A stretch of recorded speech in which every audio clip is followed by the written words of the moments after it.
I'm back once again as a director of football overseeing the summer recruitment of 3 Premier League teams before handing back the responsibility to the respective managers to see if my transfers work. Today is Premier League sleeping giants Everton, West Ham and Wolves, who finished 13th, 14th and 16th in the Premier League. So loads of room for improvement, so maybe they just need some really great transfers, which is where I come in. Come on.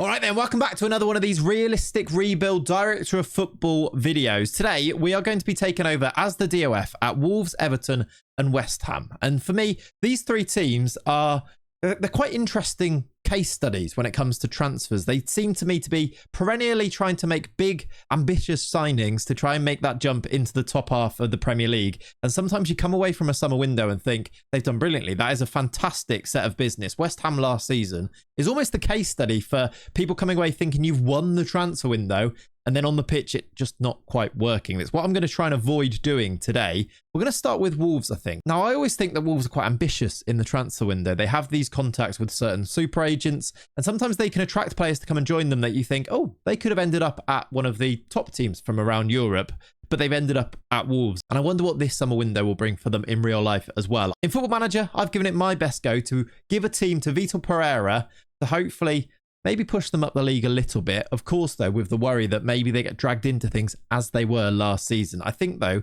Pereira himself has been brilliant for Wolves so far. I think one thing for Wolves is to try and make sure that they keep hold of him, because I can see him getting offers from around Europe, maybe Saudi interest as well, for example. And also, I was going to say to try and keep him out of Wetherspoons, but actually, he goes there when they win games. So maybe it's about keeping him in Wetherspoons. It's just an amazing thing that Vitor Pereira is out on the lash every time they win a game, and it's usually a Wetherspoons. It's fantastic. Here, though, is what I have done to prepare Wolves for this coming season. This is the transfer business that I've gone and done. Now, I always say I try to keep these realistic. Now, where it actually becomes slightly unrealistic is in Football Manager, you get massive bids for players and you end up selling players when you wouldn't usually in real life, and it can kind of get away from you a little bit. However, what I'd like you to do as the viewer is to try and look at what I've done transfer business-wise and think about maybe they won't do as much as this, but actually all of the things that I do independently you maybe could see them doing, and that there is a basis in reality with those, if that kind of makes sense. Let's start with the outgoings, and I will just say as well, take the prices, the values of the players and how much they're going for with a slight pinch of salt. We know that this is Football Manager.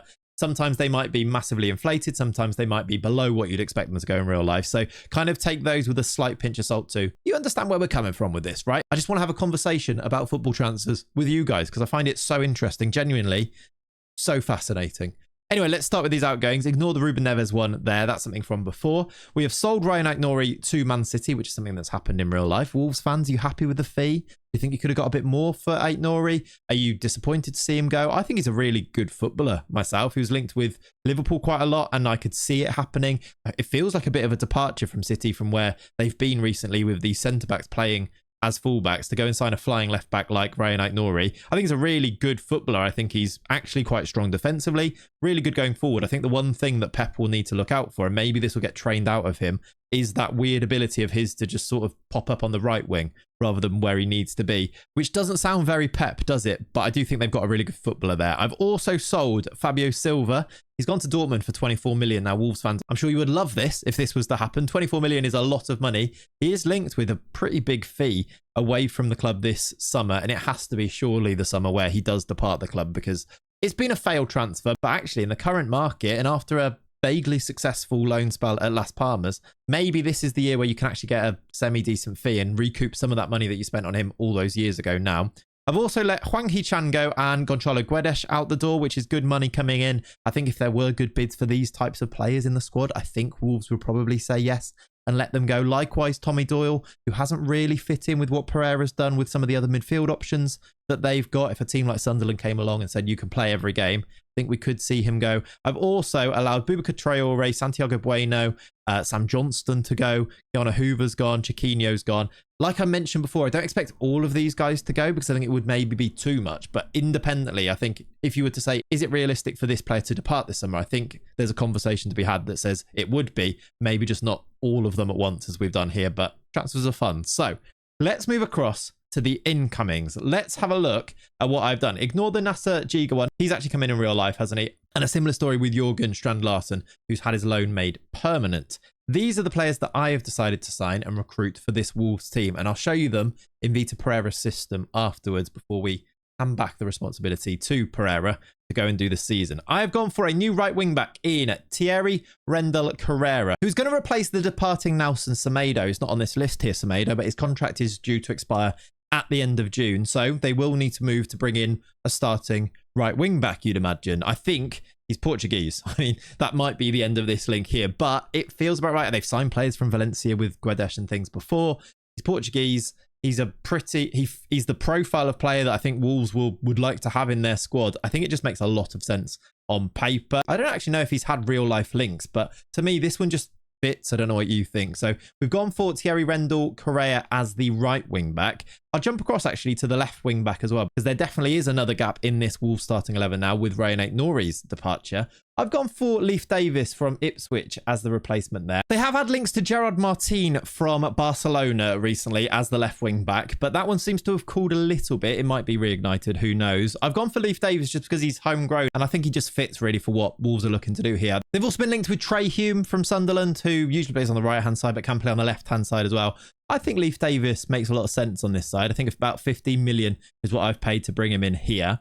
Other players then, let's move through. Evan Gesond is a player that has been linked massively with Premier League teams this summer. At one point, Wolves looked to be the front runners, and then a few other teams have come in to look for him too. He feels like he's ready to make the next step, to come across now to the Premier League, and I think Wolves would want to be in that conversation if it came up. They've got another gap in their squad, which we haven't actually touched upon. It wasn't in that list there, but Matheus Cunha has, of course, departed as well to go to Manchester United. So there is money for Wolves to go and spend here. They can go and speculate in this transfer market. I think actually Evan Gesson would actually be quite cheap relatively, but I think there will be competition to sign him. I've brought him in here, and I think Wolves, if they could do that, they'd be very happy to go and do so. Other players then to move on through. In fact, just as we touched upon Cunha there are a lot of different names being thrown around as a Cunha replacement in this Wolves squad. I've gone for Francisco Conceição as one of these options. Can play on the wing, can play in a 10 role a bit like Cunha as well. I've gone for him. He's Portuguese. Do I need to say any more? He would cost quite a lot of money. He's had a really good spell at Porto, so I think it would be quite a coup if Wolves could actually bring him in. However, alongside him, I've also gone for Albert Gudmundsson, who I think could be a really smart pickup for Wolves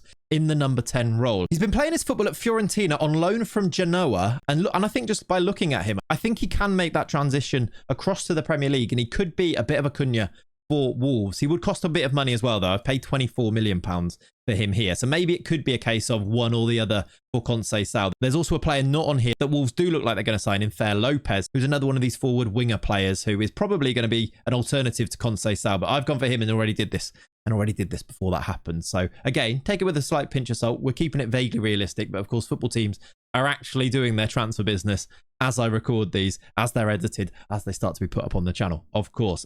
Finally then, the last few players on here are Roger Fernandes from Braga. Ignore the Red Bull thing. That's from one of my other saves there. Roger Fernandes, another winger type, young Portuguese player with a lot of talent and highly rated. I think it'd be a very Wolves thing to go and pick him up this summer. Carl Rushworth, the goalkeeper. And finally, Richard Rios, who they've been linked with for a while. He's still playing his football in Brazil as Richard Rios, and he's linked with a lot of European teams. He's a very fun footballer, is Richard Rios. I don't know whether he's ready to make that jump across to a European team, but I think if he was to make that move, I think Wolves would be amongst the conversation for sure. It feels very Andre to Wolves to me, linked with a lot of different teams, and then it's Wolves that actually take that punt on him. And I think it's paid off with Andre. I think he's been fantastic since he came to the league.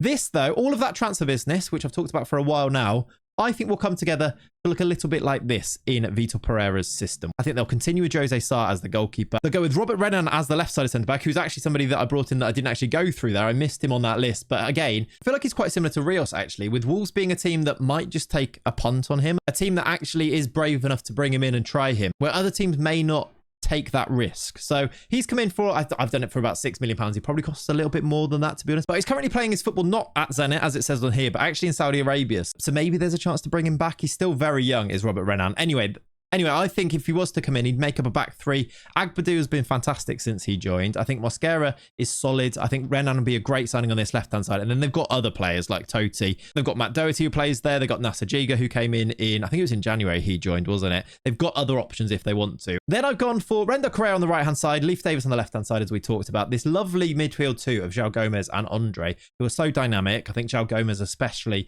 I really like him as a footballer. And then in front of those, you've got these dual 10. With Cunha going and with me selling players like Guedes, I think they will need to recruit in this position here. So Conceição and Goodmanson, maybe Fer Lopez in real life instead of one of those. And then Strand Larsen as the striker with Evan Guesson as a bit of a rotation option for him. Those two sharing that role, I think would be a lovely bit of depth, wouldn't it? That then is my transfer business for Wolves. Wolves fans, let me know what you think. Tell me, am I on the money? Am I massively off? I'm happy to hear it from you guys. Be nice about it, obviously, because I'm not a Wolves fan. This is just me looking into the situation and trying to see things through a bit of a Wolves lens, of course. Let's move on to our second team before we go and get this season simulated. Whoa, stop. Sorry, everyone. I must jump in to tell you about the sponsor of today's video, which is FM Kit Creator. I've worked with these guys for a while now, and it is the very best way to put kits into your Football Manager save. The link to the website is in the description of today's video, and it is super simple to use with loads of great ways to personalize and customize everything that you do,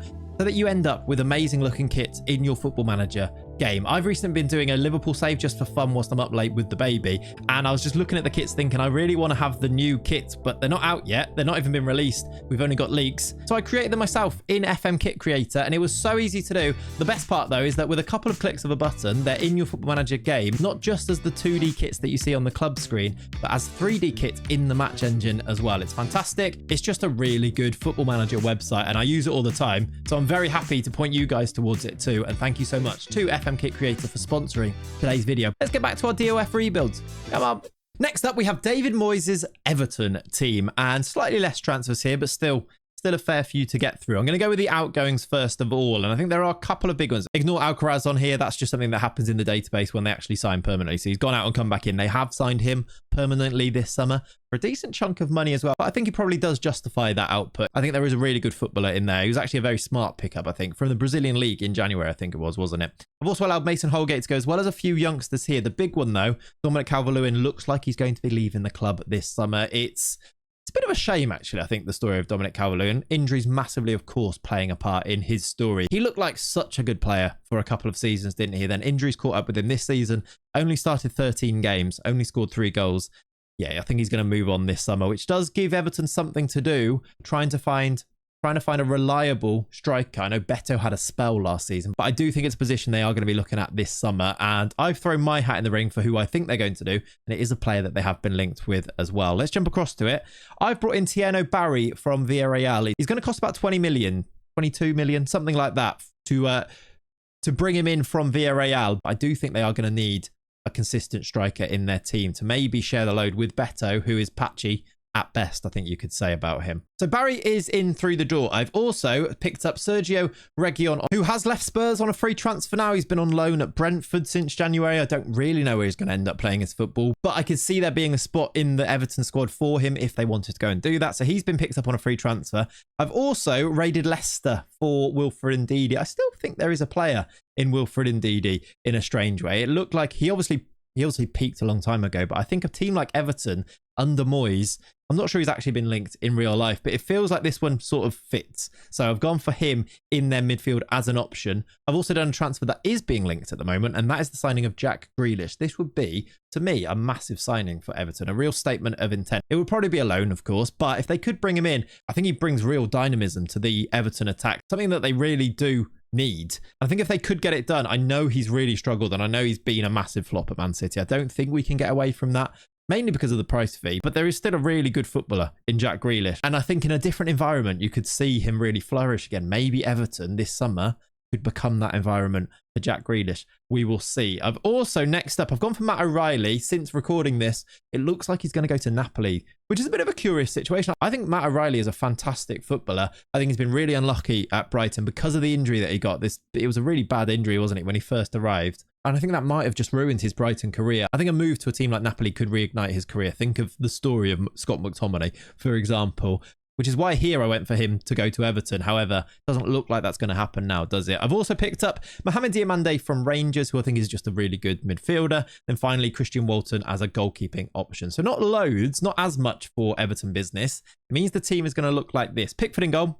Of course, obviously. We'll have Mikolenko, Branthwaite, Tarkowski. I think it is important to keep this defence together. I think a lot of what Everton managed to achieve last season was built off the strong defence that they have. And they've also used Jake O'Brien as a right wing back. It feels like a really odd fit to me, mainly because he's massive, but they have played him there with quite a lot of success. Then in front of the defence, I've gone for James Garner and Wilfred Ndidi. There are other options here. I've got Mohamed Diamande. We've got Alcaraz, who can come in and play in one of these roles, play him a little bit further forward as well. There are options to do this slightly differently. Maybe you play Matt O'Reilly a bit deeper, for example. But of course, that's something that I'm going to allow David Moyes to go and choose how he wants to do it this season too. I've put Matt O'Reilly in as the number 10 in behind the striker here, which is going to be Tieno Barry.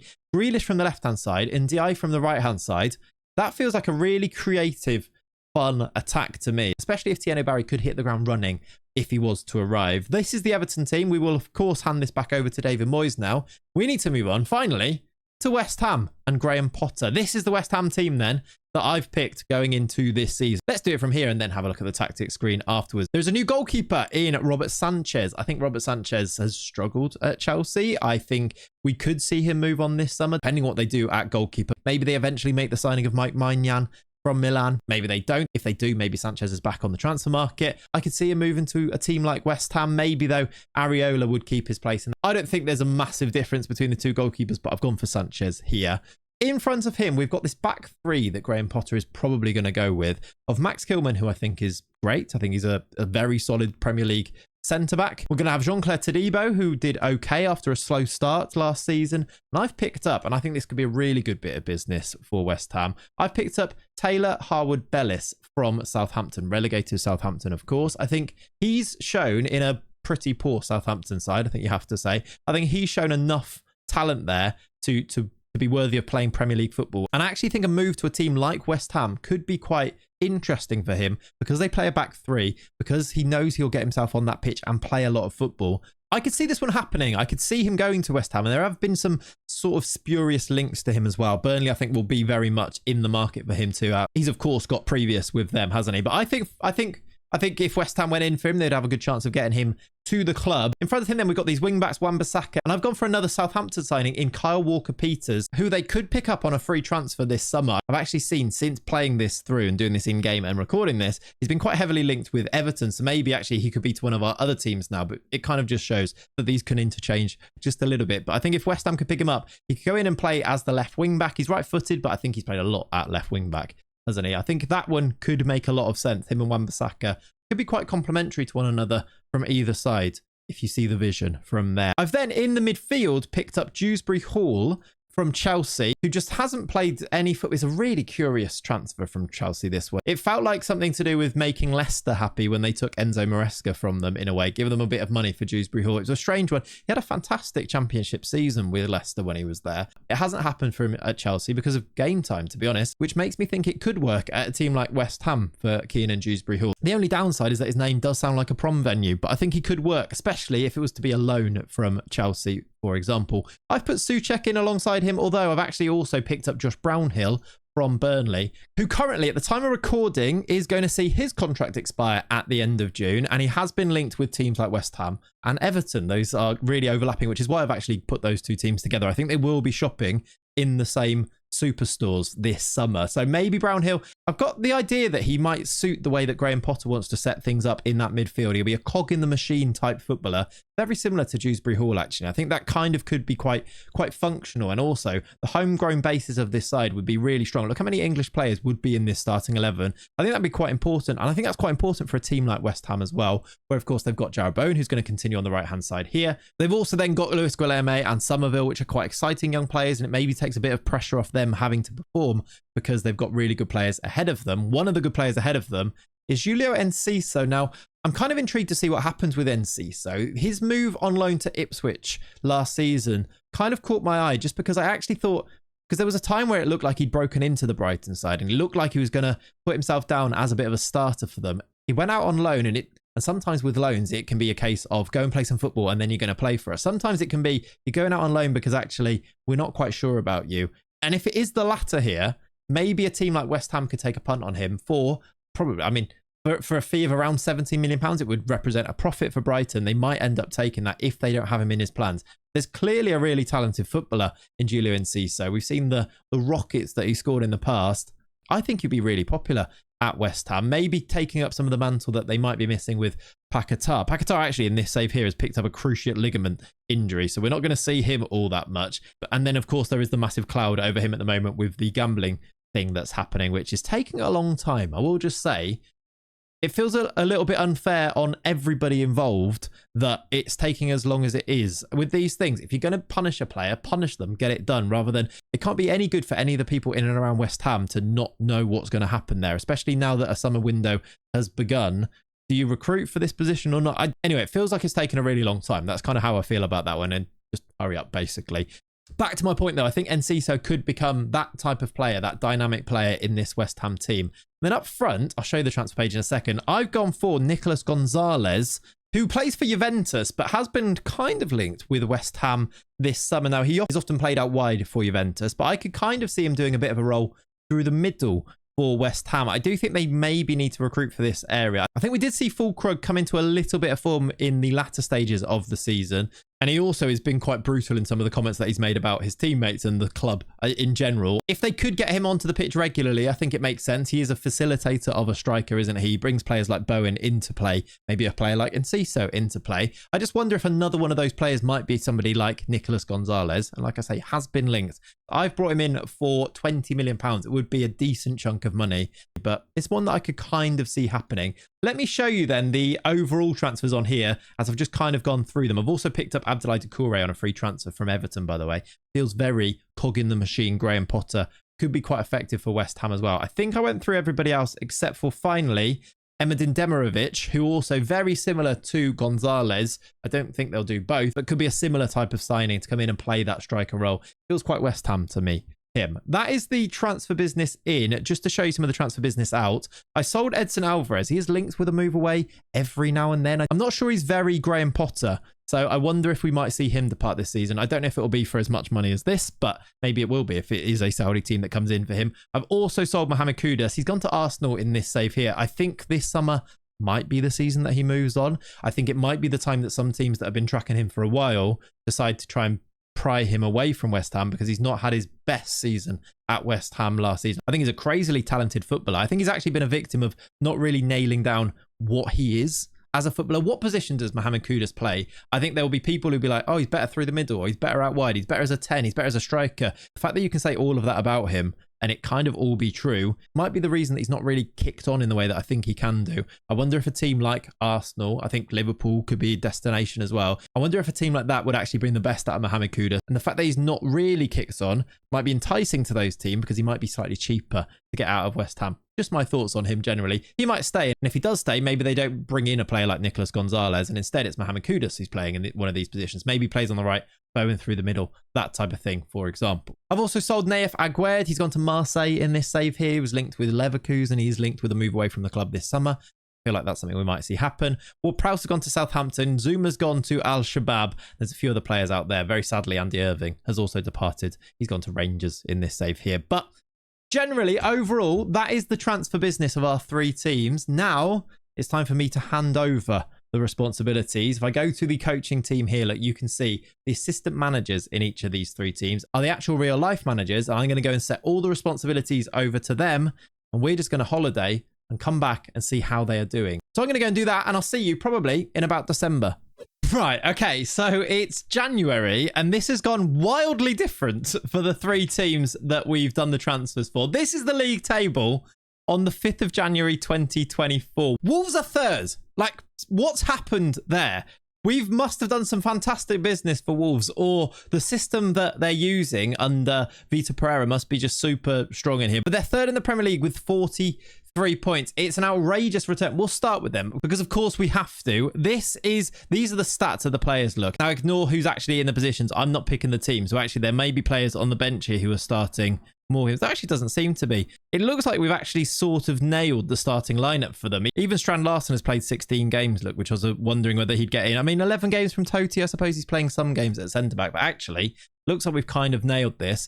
Best performers, you'd maybe say João Gomez in that midfield, really good average rating and 4 goals. 6 goals from Strand Larsen, those average ratings a bit lower. Goodmanson's come in and done brilliantly, 5 goals, 5 assists. Similarly, it's pretty good from Conceição. I mean, it just looks like a really functional team. The relationship lines that between them look really good. I'll just check, actually, he is using a back 3. I'm pretty sure he will be. No, he's actually not. He's used a 4-2-3-1. Maybe that's why then. He's switching up what they're using. This is what he used in the last game. Manetzi playing in the midfield, Roger Fernandez on the left-hand side. Maybe it's a change to a 4-2-3-1 from Vitor Pereira that is bringing about these results. Fair play, though. Wolves find themselves third.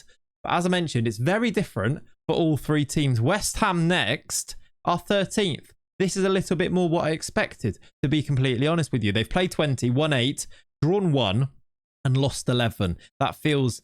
Why have they only drawn 1 game? By the way, Wolves have only lost 1 game. They lost away at Liverpool and they've not lost any other game this season. That is just outrageous, isn't it? Let's have a look at the West Ham team and see what they've been using then. Have they been using the Potter system that I suspected that they would do? Looking at how many games the players have started, it looks pretty accurate, actually, down this side here. There is 8 starts for Abdoulaye Doucouré, but other than that, no one else has really started many games. So did they play a 3 at the back in the last game? They lost the last... Okay, actually, looking at it here, they had a decent start to the season and have really fallen off a cliff more recently. They lost to Wolves there.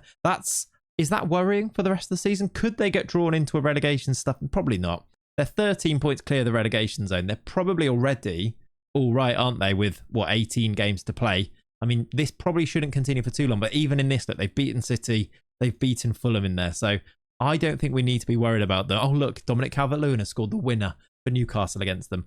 Looks like they are playing a 3 at the back, though. It is Souček, Dewsbury Hall, as I sort of thought it might be in that midfield too.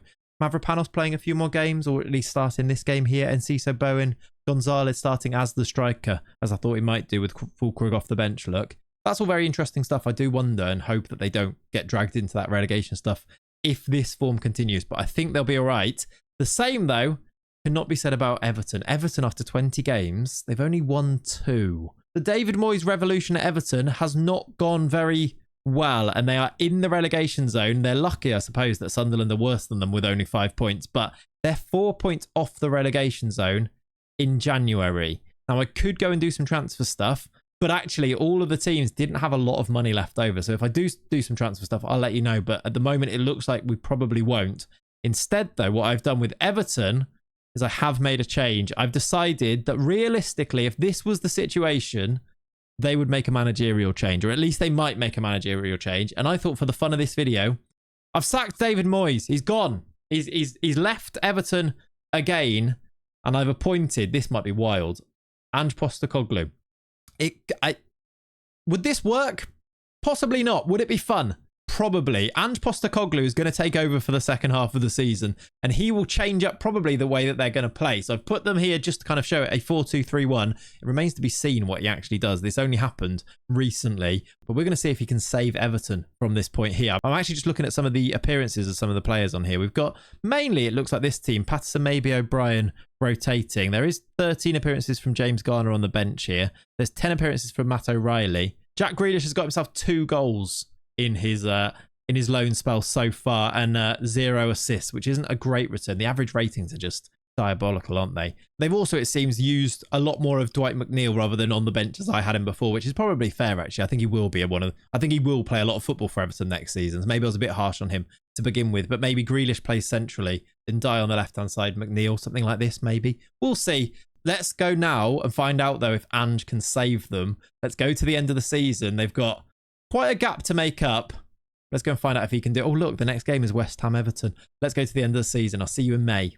All right, then, and welcome back to the end of the season. It's the 19th of May, and would you have a look at this? It's gone a lot better than the first video that I did like this with my director of football when I tried to save the promoted teams. Spoiler, but it didn't go great. This time around, though, Ange Postecoglou, we'll start with Everton, has performed a slight miracle, actually. Everton have survived by the skin of their teeth. And what I mean by that is that they had a horror run in and they lost the last game, but got 2 draws against Spurs and Chelsea before that, which is enough for them to finish above Bournemouth on goal difference only. 31 points has kept them in the Premier League. Again, it feels very Everton to just, look like they're going to go down for sure this year and then just, be fine in the end. That's very Everton. In their new stadium, of course, as well. 31 points. Ange Postecoglou, since he came in January, look, I mean, it wasn't amazing, but he did pick up wins. Importantly, he beat Brighton. He had an unbeaten March, look, where he beat Palace at the end of it. He was almost unbeaten in April as well. Did lose to Liverpool, though. But big wins against Leeds and Sunderland, which is what saved Everton here. Dwight McNeil hat-trick in that game there, look. Let's have a look at the overall stats of some of the players on here, just so we can see how impactful were the signings that I made. I'm a bit disappointed with Jack Grealish. I'm not going to lie. 2 goals, 2 assists is very Man City Jack Grealish, that, isn't it? Dwight McNeil much better than him. You may notice Alexander Sorloth, by the way, who was available to loan in January. Now, this I could see happening, actually. Now, he's been great at Atletico Madrid, but if they were to go and recruit a new striker, they're linked with players like Darwin Núñez. I don't think that's going to happen. I think he might go to Napoli. But if they were to bring in another striker, actually Sorloth does go down that pecking order. After that reinvigorated form that he's managed to get himself, maybe a move to the Premier League could be on the cards, maybe a loan to a team like Everton. If they're still looking for a striker that's going to work, Tieno Barry, who I brought in, hasn't been particularly good, look, with 2 goals, 4 assists. Did also bring in Umar Sole and Noah Okafor as recruitments in January to try and make this team better. And it kind of worked, and I suppose it kind of worked. They got enough wins. They've stayed in the Premier League. Well done, and Postecoglou, which I wasn't expecting to say in today's video, but there we are. Let's go across to West Ham before, of course, we finish with Wolves. Wolves are ridiculous. It's ridiculous what they've done in this save, but West Ham have finished 11th. I was worried that they're going to get dragged into the relegation battle. In the end, they had a really good spell, followed by a really bad spell. And in the end, they were just fine. 48 points is very healthy. It's a very mid-table finish from them. By the way, look at this Premier League table. United 9th, Chelsea 10th, Newcastle 8th, Villa 7th. Spurs have climbed right back up. Brentford have climbed right back up. And of course, Wolves taken over. It was City that won the league here. Look at this West Ham form. It is really quite silly. They had this amazing run, look, from January onwards, where they just started winning games 1-0. They beat Palace 1-0. They beat Sunderland, Chelsea, Liverpool 1-0, 87th minute winner from Enciso there. And they went through in the FA Cup. And then, they only had 2 wins for the rest of the season. From the end of February onwards, they beat Bournemouth, they beat Brighton, but they lost to pretty much everybody else. But luckily for them, by that point, they'd already got themselves to survive. Another big signing that I've not shown you in here is I did pick up Lorenzo Luca in January. I just felt like Nicolas Gonzalez had been really good for them this season, but he's just not a striker. So actually moving him to play wide and bringing in a new striker felt like something that made sense for that specific context, that at that specific time in the save. So I brought in Lorenzo Luca, who is still really young, actually, and you could still see making a move to the Premier League at some point in his career. And maybe with what West Ham like to do with a big target man, Antonio's done that role. They brought in Fulkrug. They tried it with Scamacca. For years, they've seemed to want that big striker in there. Maybe Lorenzo Luca could be that guy. In the end, they've done all right. They finished mid-table, so it is about what you'd expect. However, we must move on, finally, to Wolves, who have done this. This is the Wolves form with the team that we built them through transfers. It is just really quite silly. They got to the FA Cup quarter-final before going out. And as I've shown you before, they finished 4th. They've qualified for the Champions League. And not like on the last day. They're 6 points clear of 5th. And 5th probably qualifies for the Champions League anyway. They are well and truly, deservedly, going to be a Champions League next season in this save. It's all just sort of worked this season for Vitor Pereira. These are the stats of some of the players. Look, Leif Davis has been great from left wing back, loads of assists. Fran Larsson scored 12 goals. None of the data actually here really jumps off the page to you as being like outrageously good. They've just maybe got a good system with now strong defenders with a really good midfield. I think that might be the basis of everything really good here. And then maybe just enough magic up front. Strand Larsen, I actually think, is massively underrated. I think he's actually been really good since he came to the Premier League. And it may be just the fact that he's just a big man, that he doesn't quite get the credit that maybe he deserves and maybe he will eventually get. But whatever it was for this Wolves team this season, It's worked. They finished fourth. It's just outrageous. They did bring in Marcos Leonardo on a loan as well in January. But that is our biggest success story yet in terms of transfers, in terms of being the director of football.